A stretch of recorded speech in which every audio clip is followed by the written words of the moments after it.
नमस्कार, मैं हूं सच्चिदानंद मिश्र। स्वागत है आपका। आज फिर मैं उपस्थित हूं आपके समक्ष देश की ताज़ा स्थिति पर कुछ चर्चा करने के लिए। तो आइए, आज हमारे देश नेपाल में केवल 2 या 3 ही मुद्दा ऐसा है जिस पर हम चर्चा करने जा रहे हैं। एक तो पहला केस है कि सुप्रीम कोर्ट में बंद है नेपाल की राजनीति। दूसरा है कि अभी तुरंत जनता समाजवादी पार्टी यानी कि मधेशियों बाहुल्य पार्टी, इसमें ज़बरदस्त चल रहा है। और तीसरा एक आ गया है आपको रोड़ा गिट्टी का समस्या, चूड़े पहाड़ ही अब ध्वस्त होने जा रहा है। लेकिन मित्रों, इस सब को हम छोड़ देते हैं। अदालत का फैसला जब आएगा तो उसकी बात करेंगे। आज आइए, आज हम कर रहे हैं राजनीति पर कुछ चर्चा, और वह भी मधेश की राजनीति पर चर्चा। देश की राजनीति अगर हम उठा के देखते हैं, पीछे पलट के देखते हैं, तो आप देखिएगा कि बहुत सारा फेर बदल, उतार चढ़ाव दिखता ही है। और ख़ास करके पार्टी विभाजन को लेकर कल ही सीपी मैनाली एक अंतर्वार्ता दे रहे थे। उसमें उन्होंने कहा कि नेपाल में कोई भी ऐसा पार्टी नहीं है जिसका विभाजन नहीं हुआ हो।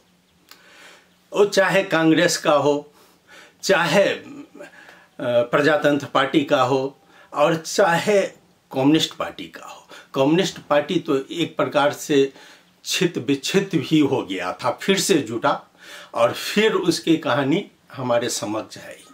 लेकिन अभी जो ताज़ा स्थिति चल रही है वह चल रही है जनता समाजवादी पार्टी। और इसके 2 धड़े में 2 महान नेतृत्व हैं इसमें।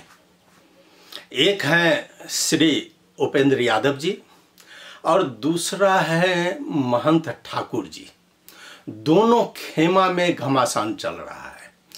उपेंद्र यादव जी जनता समाजवादी पार्टी के अध्यक्ष हैं, और महंत ठाकुर जी का कहना है कि वो प्रथम अध्यक्ष हैं, यानी कि उनसे पहले महंत ठाकुर जी अध्यक्ष हैं। दरअसल यह पार्टी जब बनी उसी समय यह गलती कहें चाहे ये चीज़ रखा गया कि इसमें 2 अध्यक्ष होंगे। तो एक महंत जी हैं और एक उपेंद्र जी हैं।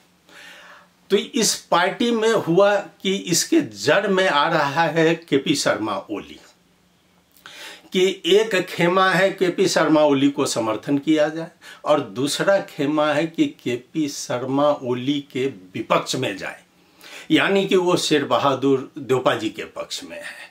इसी को लेकर झगड़ा है, और इसी को लेकर करीब करीब अब पार्टी विभाजन हो ही गया है। तो आइए इस पर हम देखते हैं कि आखिर जो समीक्षा हो रहा है उस समीक्षा में सभी आरोप लगा रहे हैं कि इसके जड़ में केपी शर्मा ओली ही है, यानी कि उन्होंने ही पार्टी को एकीकृत करवाया और उन्होंने ही ये विभाजन करवा रहे हैं। लेकिन मैं कहता हूं कि दोष देना तो बहुत आसान है, और हम दोष दे देते हैं केपी शर्मा ओली। केपी शर्मा ओली अभी देश का इतना बड़ा राजनीतिज्ञ है, जो जितने भी राजनेता हैं सभी उनके चारों ओर खेल खेल रहे हैं, और ओली साहब उसको घुमा रहे हैं।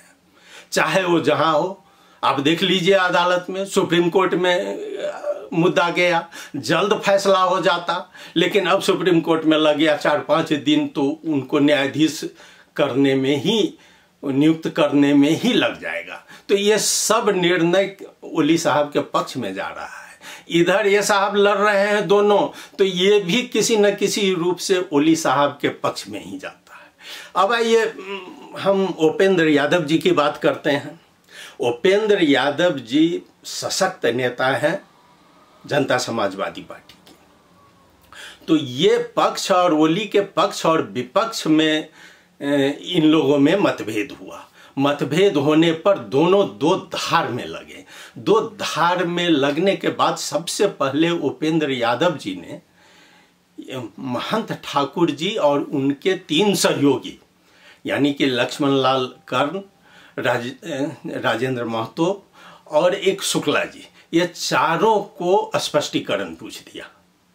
और स्पष्टीकरण के बाद क्या जवाबी स्पष्टीकरण भी आ गया।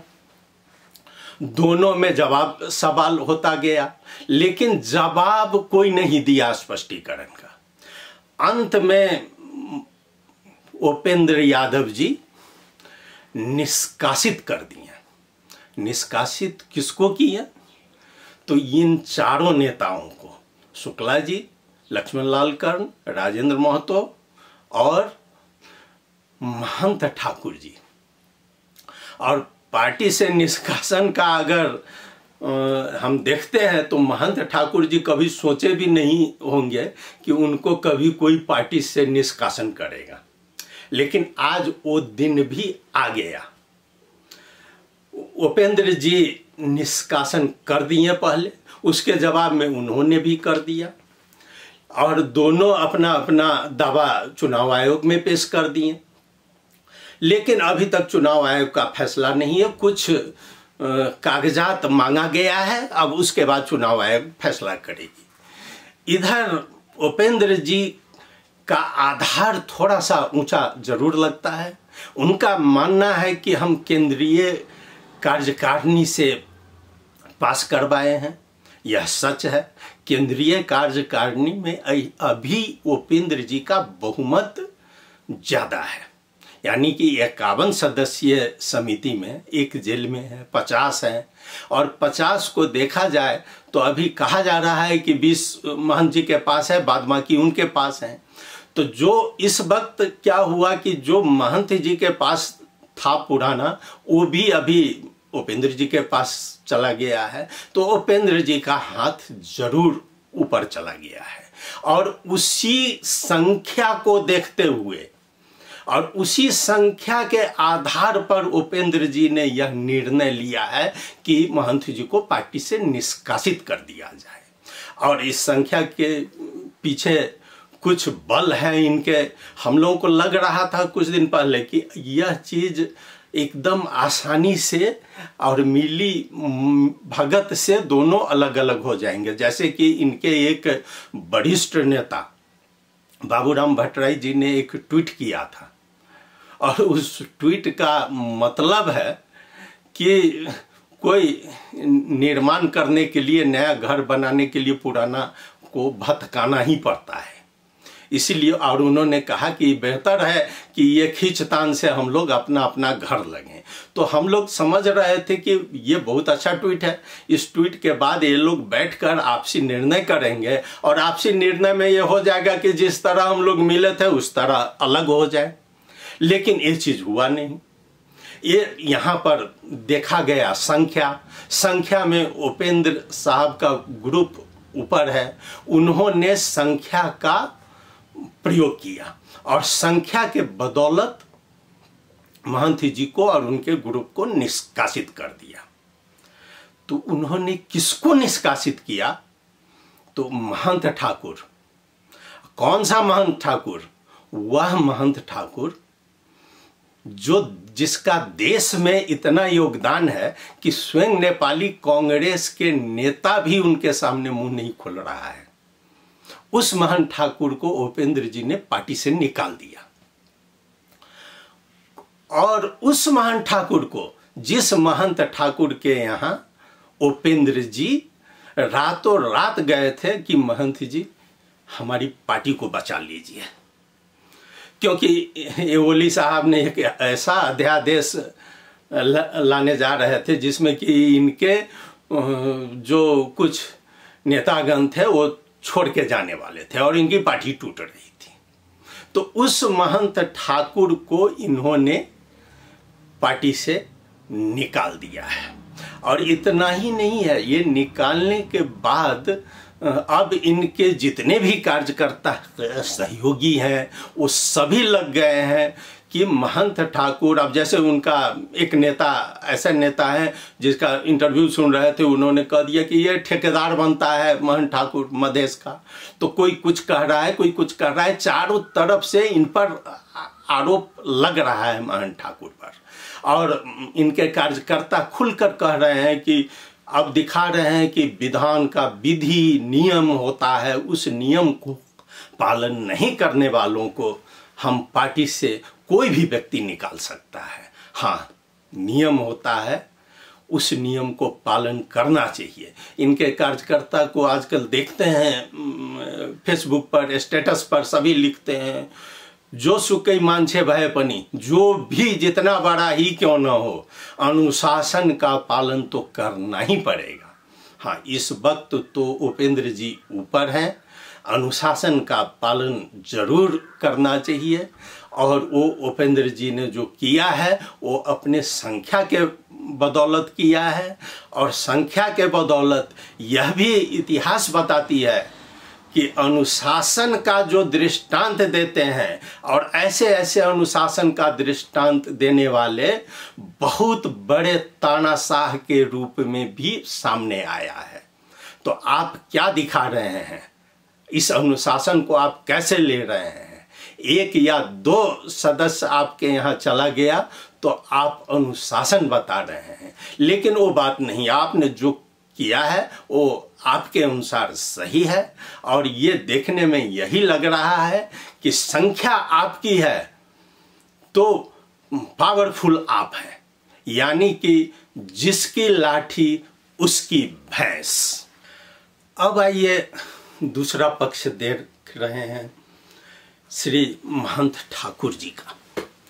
महंत ठाकुर जी की स्थिति थोड़ा सा कमजोर तो जरूर है, चूंकि अभी कार्यकारिणी में इनका बहुमत नहीं है और संसद डिसॉल्व हो गया है।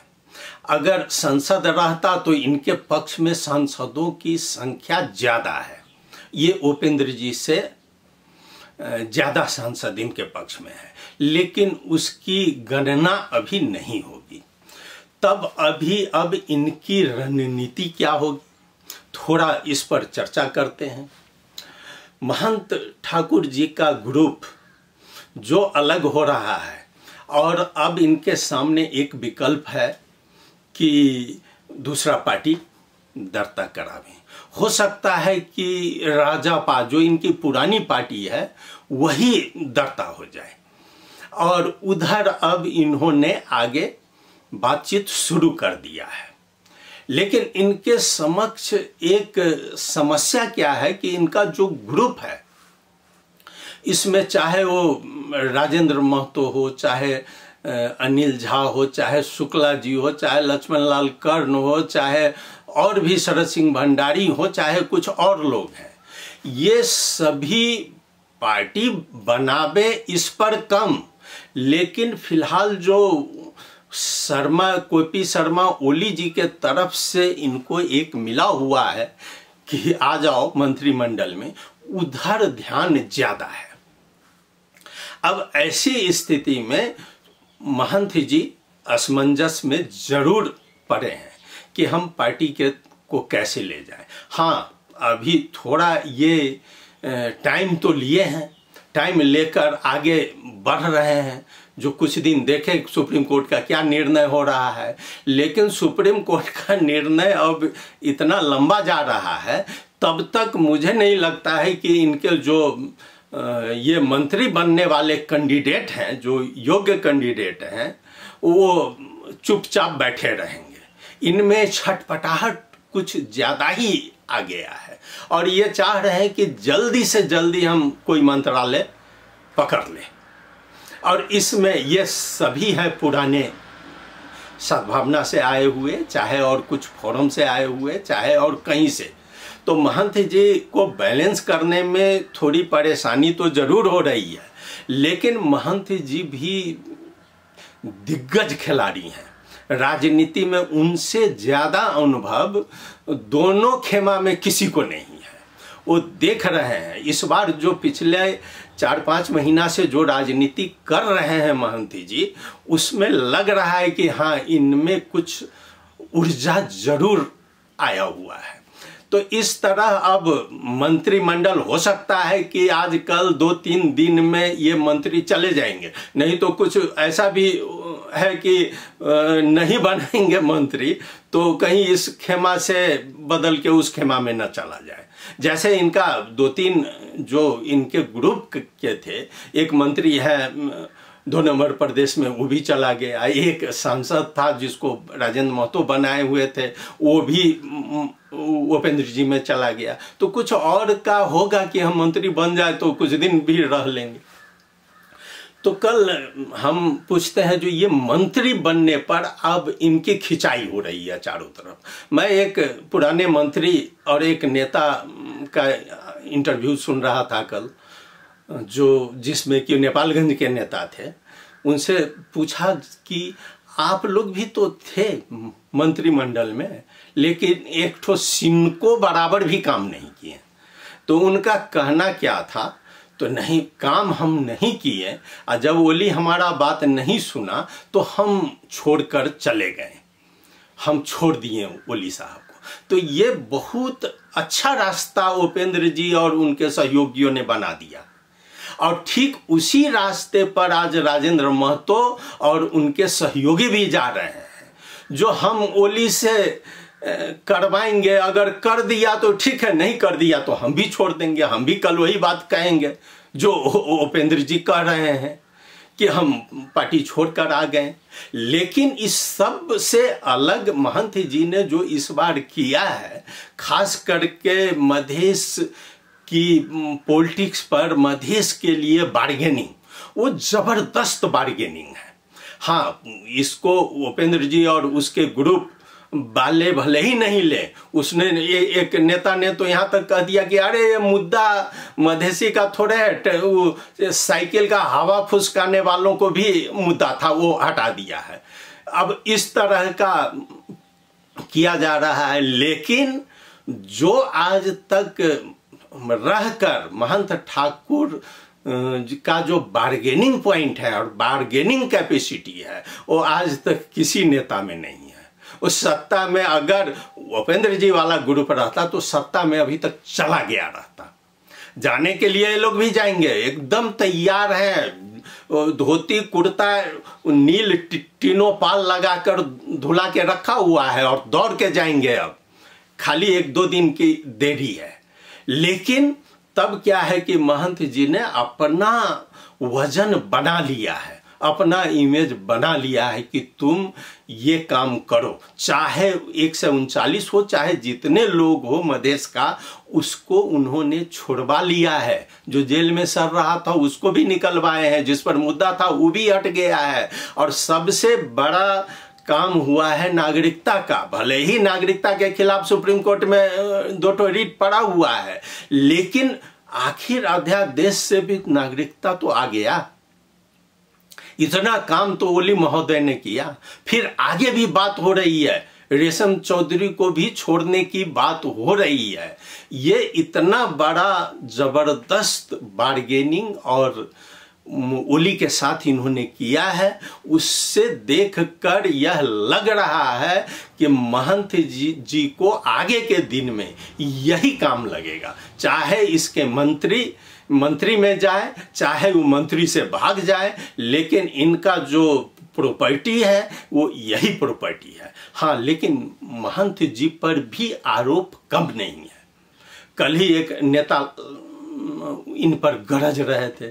इन पर सबसे बड़ा आरोप लग रहा है परिवारवाद का। पिछले दिनों देखा गया, हालांकि परिवारवाद किस पर नहीं है, कौन अपना बेटा को नहीं बनाया है, कौन अपनी पत्नी को नहीं बनाया है, अधिकांश लोग इसमें मिल जाएंगे। लेकिन इन पर जो दूसरा लोग राजनीति करते हैं उसका यही आरोप है कि ये परिवारवाद है, 1-2 इनके फैमिली के हैं और उसी से उसी को आगे बढ़ाते हैं, उसी को कोई न कोई पद दे देते हैं। लेकिन वो भी अभी देखने को नहीं मिल रहा है। शायद इस बात को महंत जी अच्छी तरह समझ गए हैं कि अब उससे काम नहीं चलेगा, अब उनको कुछ न कुछ देना पड़ेगा। और वहाँ ये भी सही है कि महंत जी आज मंत्रिमंडल में नहीं जा रहे हैं, यह उनका त्याग है। यह त्याग मैं देख रहा हूं कि धैर्य और त्याग ऐसा करने वाला व्यक्ति पूरा नेपाल में ही बहुत कम है। 2 ही व्यक्ति था नेपाल में जो कि त्याग दिखाया। एक गणेश मान सिंह जी थे जिन्होंने पद को ठुकरा दिया, और दूसरा थे सद्भावना पार्टी में श्री बाबा रामजन्म तिवारी। मैं आपको बता दूं रामजन्म तिवारी जी के बारे में, जब सद्भावना पार्टी बनने वाली थी और जनकपुर में इसका अधिवेशन हो रहा था, उस समय अध्यक्ष या संयोजक कहे तो रामचंद्र मिश्र थे, और गजेंद्र बाबू इसके पीछे पीछे सब लगे हुए थे। और उसका रामचंद्र मिश्र की अध्यक्षता में ही मीटिंग हुई वहाँ। उस समय हुआ कि जो नहीं अध्यक्ष किसको बनाया जाए, तो अब कुछ लोग चाह रहे थे कि गजेंद्र बाबू बने, गजेंद्र बाबू बने ही, लेकिन कुछ लोग नहीं भी चाह रहे थे कि गजेंद्र बाबू नहीं बने, इसलिए कि गजेंद्र बाबू का धारा दूसरा था। तो वो लोग चाह रहे थे कि या तो रामजन्म तिवारी बने, या नया आए हुए थे हृदय त्रिपाठी, ये भी बहुत प्रखर वक्ता थे, लेकिन इनको साहस नहीं हुआ कि हम गजेंद्र बाबू के सामने खड़ा हूं। तब यहां तक कि उस मीटिंग जब हुई और प्रपोजल देना था वो रामचंद्र मिश्र को ही करना था, लेकिन रामचंद्र मिश्र ने प्रपोज नहीं किया। उन्होंने सीधे कह दिया कि अब आप लोग बैठे हुए हैं और आप लोग अध्यक्ष चुनिए। यानी कि यह इतना काफी था कि बाबा रामजन्म तिवारी का नाम कोई कहे, लेकिन वहां पर बाबा रामजन्म तिवारी ही आगे आकर बोल दिए कि नहीं, सो छोड़ दा पार्टी ना चली, गजेंद्रे के चलावे दी, हम ना बनी अध्यक्ष, गजेंद्रे बनी, तो गजेंद्र बाबू अध्यक्ष बने। तो ये त्याग रामजन्म तिवारी में था, और उसके बाद में मधेश में और किसी में देखने को नहीं मिलता है। आज आप पार्टी से अलग हो रहे हैं, या पार्टी से अलग नहीं मंत्रिमंडल से अलग हो रहे हैं, और आप जो दूसरे लोग मंत्री में जा रहे हैं, तो आपका पहला काम यही है कि अब नया सुन रहे हैं कि पार्टी में हृदय त्रिपाठी भी आने वाले हैं। हृदय त्रिपाठी अगर आ जाते हैं उनके लिए तो पुरानी पार्टी अपना घर ही होगा। अगर मिलकर ये पार्टी बनती है तो आपके लिए भी बहुत अच्छा मौका है जो कि आप दिखा सकते हैं। और हाँ, एक गलती भूल कर भी नहीं होना चाहिए जो आपने की है, वह है कि जब भी कोई पार्टी बने तो उसमें 2 ठो अध्यक्ष कभी भी नहीं हो, केवल एक अध्यक्ष होना चाहिए। इस चीज को अगर आप पकड़ते हैं तो कोई भी पार्टी, चाहे वो उपेंद्र जी की पार्टी हो, वो भी गलती की है वहां पर 2 ठो अध्यक्ष बनाकर। अगर अकेले अध्यक्ष रहते तो आज प्रथम और सेकंड का चर्चा तो नहीं चलता। और आपसे भी यह बहुत बड़ी भूल हुई जो आपके पास आया और आप सब चीज मान गए कि हाँ ठीक है 2 अध्यक्ष हो, लेकिन आज क्या हुआ, आज आप ही को निष्कासित कर दिया। तो ये गलती फिर से नहीं हो, मधेसी पार्टी में एक अध्यक्ष रहे, और एक अध्यक्ष होकर यदि पार्टी बनती है और मधेश का मुद्दा और सोल्व होता है तो मंत्री बनना और नहीं बनना ये कोई फर्क नहीं है, ये कोई बड़ी बात नहीं है। मंत्री कौन नहीं बनेगा। आप कल ही सुन रहे थे महेश बसनेत का, सुने हैं कि बाबूराम भट्टराई रात में जाकर बलुआटार में मिले थे और उन्होंने प्रस्ताव दिया था कि उपेंद्र यादव जी को रक्षा मंत्री दीजिए और 2 ठो मंत्रालय दीजिए, हम लोग भी आ जाएंगे। कल ही महेश बसनेत ने किया। तो मंत्री बनने के लिए तो यहाँ सब आगे है, लेकिन आपका व्यक्तित्व यह नहीं बता रहा है कि आप मंत्री के लिए आगे बढ़ेंगे। आप जो एक अध्यक्ष और एक तटस्थ होकर अगर मधेश के लिए और देश के लिए कुछ दे सकते हैं तो ये बहुत बड़ा योगदान होगा और लोग आपको याद रखेंगे। धन्यवाद मित्रों, आज हमने थोड़ा बहुत इस दोनों नेताओं पर चर्चा किए। आपको कैसा लगा आप ज़रूर अपनी प्रतिक्रिया दीजिएगा। आपने सुना, बहुत बहुत धन्यवाद आपको। धन्यवाद।